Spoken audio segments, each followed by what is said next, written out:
Assalamualaikum warahmatullahi wabarakatuh.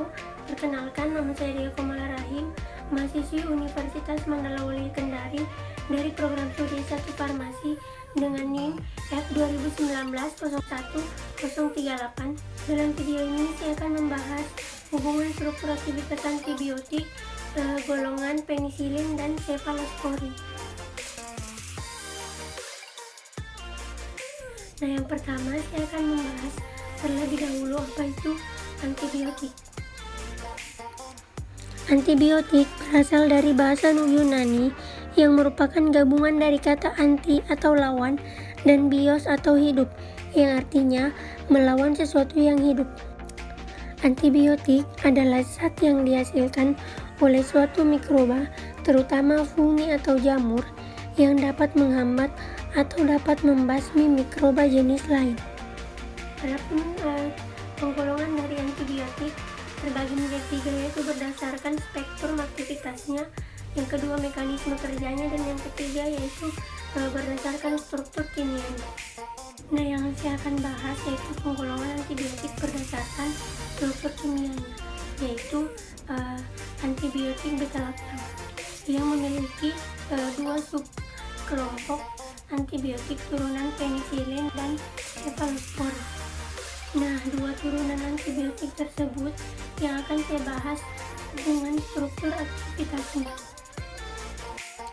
Antibiotik beta-lactam adalah golongan antibiotik yang memiliki kesamaan komponen struktur berupa adanya cincin beta-lactam dan umumnya digunakan untuk mengatasi infeksi bakteri.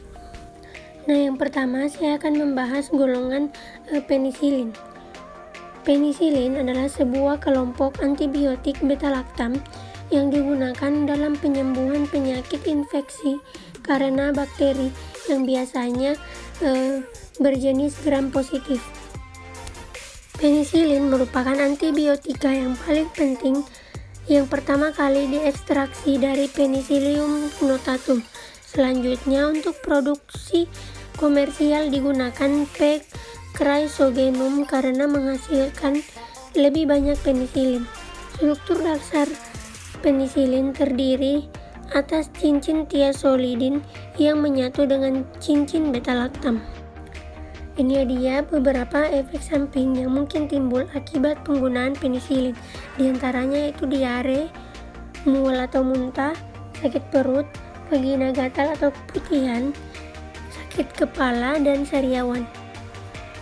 Selanjutnya mungkin dapat dilihat dari slide yang saya tampilkan.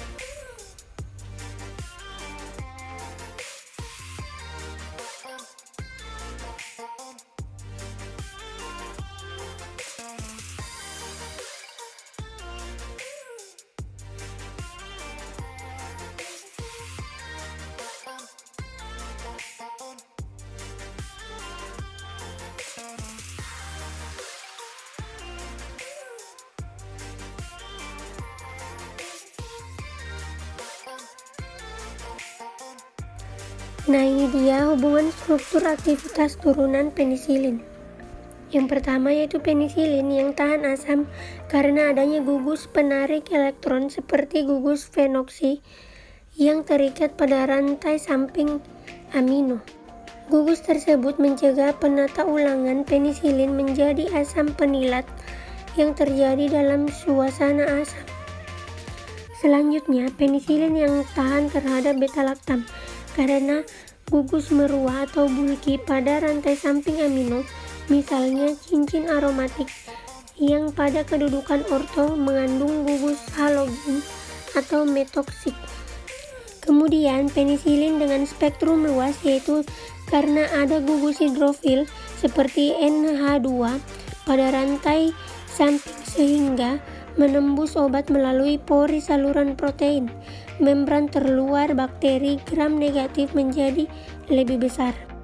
Yang terakhir itu penisilin yang aktif terhadap bakteri gram negatif dan Pseudomonas aeruginosa disebabkan adanya gugus asidik pada rantai samping seperti COH, SO3H, dan NHCO. Selanjutnya yaitu hubungan struktur aktivitas golongan cefalosporin.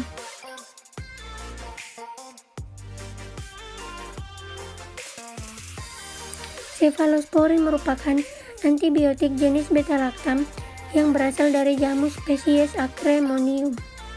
Cefalosporin digunakan untuk mengobati penyakit akibat infeksi bakteri seperti otitis media, pneumonia, meningitis, infeksi kulit, infeksi ginjal, infeksi tulang, infeksi tenggorokan, dan infeksi menular seksual seperti gonore. Ini dia beberapa efek samping yang mungkin timbul akibat penggunaan antibiotik golongan cefalosporin, yaitu mual, muntah, sariawan, pusing, sakit perut, diare, dan infeksi jamur. Jika terjadi efek samping seperti itu, maka periksakanlah ke dokter, atau jika muncul reaksi alergi obat seperti ruam yang terasa gatal, bengkak pada kelopak mata dan bibir, serta sesak napas.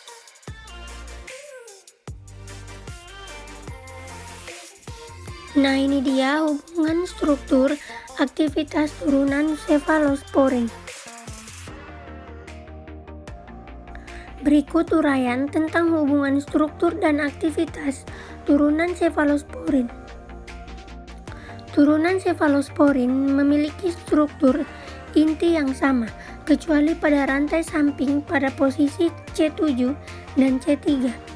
Modifikasi substituen pada C3 dilakukan untuk mendapatkan sifat fisika kimia yang lebih baik, dan modifikasi substituen pada posisi C7 untuk mengubah spektrum aktivitasnya. Kemudian adanya gugus pendorong elektron pada posisi C3 dapat meningkatkan aktivitas antibakteri.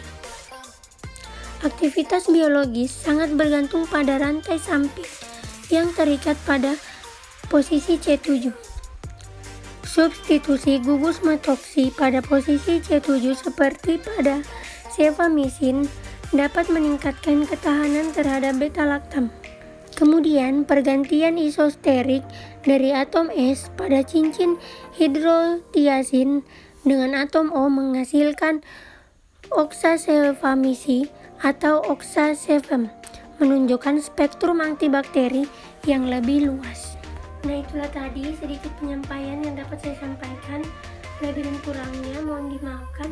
Wabillahi taufiq wal hidayah. Wassalamualaikum warahmatullahi wabarakatuh.